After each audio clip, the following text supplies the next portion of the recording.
Chicken দিয়ে কি বানাচ্ছ মা? আজ আমি চিকেন ডাক বাংলো এখানে বানাচ্ছি। মোটামুটি 1 কেজি একটু বেশি চিকেন আছে। সেই চিকেনের মধ্যে দিয়ে দিচ্ছে 1 চামচ মতন রসুন বাটা, 1 চামচ রসুন বাটা, 1 চামচ আদা বাটা, আর দিচ্ছে 1 চামচ পেঁয়াজ। এবার দিয়ে দেওয়া হচ্ছে 3 চামচ মতন টক দই।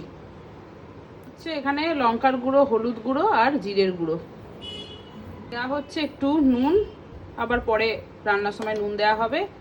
আর দেওয়া হচ্ছে বেশ কিছুটা সর্ষের তেল। পুরোটা মাখিয়ে নেব, ভালো করে মাখিয়ে নিতে হবে। মাখানোর কাছেও কিছুটা টেস্ট হয়, ভালো করে মাখাবে তাহলে টেস্ট হবে। আমি এভাবে ভালো করে মাখিয়ে 1 ঘন্টা রেখে দেবো। মাখানো হয়ে গেছে, এবার রেখে দেবো। এখানে কিছু মশলা নিয়েছি। মশলার মধ্যে আছে এখানে সাদা জিরে, ধনে, এটা হচ্ছে জয়িত্রী, জায়ফল, আর গোটা গরম মশলা, লবঙ্গ, এলাচ, দারচিনি, আর একটা শুকনো লঙ্কা। এবার যে মশলাগুলো নেওয়া হয়েছিল সেগুলোকে এবার শুকনো কড়ায় দিয়ে এগুলোকে ড্রাই রোস্ট করে নিতে হবে। এই রান্নাটাতে কিন্তু এই মশলাটা দিতেই হবে, এই মশলাটা না দিলে স্বাদ খুলবে না। মশলাটা ড্রাই রোস্ট করা হয়ে গেছে। আর আমি মশলাটা ঢেলে ঠান্ডা হতে দেবো। ব্যাস ঠান্ডা করে এটাকে এবার কি করবে? গুঁড়ো করে নেবো। গুঁড়ো করে নেবে। কড়াইয়ে দিয়ে দেওয়া হলো বেশ কিছুটা সর্ষের তেল। রান্নাটা কিন্তু সর্ষের তেলেই হবে। চিকেন ডাক বাংলোর জন্য আমি আলুগুলোকে এরকম করে কেটে হলুদ মাখিয়ে নিয়েছি। এইবার সর্ষের তেলে আলুগুলোকে ভেজে নিতে হবে। আলুগুলো দেখো বেশ লাল লাল করে ভাজা হয়ে গেছে। এবার আলুগুলোকে একে একে তুলে নিতে হবে। আমি ওই তেলের মধ্যে এবার ডিমগুলোকে, হলুদ মাখানো ডিমগুলোকে ভেজে নেব।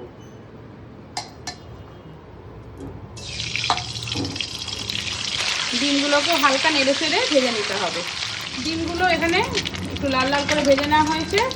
এবার ডিমগুলোকেও তুলে নেওয়া হলো। ওই তেলের মধ্যে আরও একটু তেল দেওয়া হয়েছে। এবার দেওয়া হলো গোটা গরম মশলা আর তেজপাতা ফোড়ন। আমার ফোড়নটা ভাজা হয়ে গেছে, এবার দিচ্ছি পেঁয়াজ কুচানো। এখানে বড় বড় দুটো কিন্তু পেঁয়াজ কুচি দেওয়া হয়েছে, যেহেতু 1 কেজির ওপর মাংস আছে। পেঁয়াজটাকে এবার একটু লাল লাল করে ভেজে নিতে হবে। পেঁয়াজটা এখানে লাল লাল করে ভাজা হয়ে গেছে। এবার দেওয়া হচ্ছে আবারও 1 চামচের কাছাকাছি আদা বাটা, 1 চামচের কাছাকাছি রসুন বাটা, হচ্ছে এখানে হলুদ গুঁড়ো, লাল লঙ্কার গুঁড়ো, যে মশলাটা মা ড্রাই রোস্ট করে গুঁড়ো করে রেখেছিল সেটা কিছুটা দিল। এবার মশলাটাকে ভালো করে কষিয়ে নেবে। মশলাটা বেশ কিছুটা কষিয়ে নেওয়া হয়েছে। এইবার এর মধ্যে যে চিকেনটা আগে থেকে ম্যারিনেট করা ছিল সেটা এবার এর মধ্যে দিয়ে দিতে হবে। এই যে পুরো চিকেনটা এবার এর মধ্যে দিয়ে দেওয়া হলো। এবার মাংসটা একটু কষিয়ে নেব। আর মুরগির মাংস তো আলুটা এখনই দিয়ে দেবো, তাহলে আলুটা সেদ্ধ তাড়াতাড়ি হয়ে, মাংসটা তাড়াতাড়ি সেদ্ধ হয়ে যাবে, আলুটাও সেদ্ধ হবে একসঙ্গে। এবার আলুগুলো আমি দিয়ে দিচ্ছি। এখানে কিন্তু আলু, ডিম সবটাই দিতে হবে চিকেন ডাক বাংলোতে।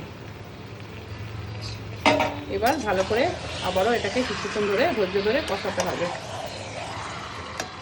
চিকেনটা কিন্তু এখানে বেশ কিছুটা কষানো চলছে।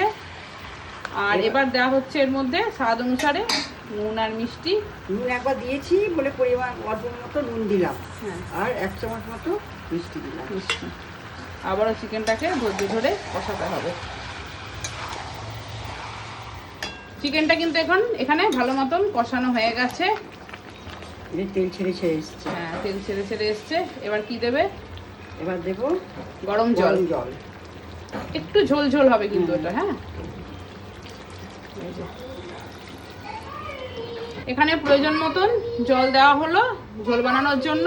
এবার দেওয়া হচ্ছে একটা চাপা ঢাকা দিয়ে দেওয়া হলো মাংস সেদ্ধ হওয়ার জন্য। রান্না কতদূর মা সেদ্ধ হয়ে এসছে? মাঝে একবার নেড়ে দিয়েছিলাম আমি ঢাকা খুলে। আর এই যে বাহ, দারুণ হয়েছে। ভালো করে আর একবার নেড়ে নেওয়া হলো। আলু, চিকেন মোটামুটি সেদ্ধ সব হয়েই গেছে।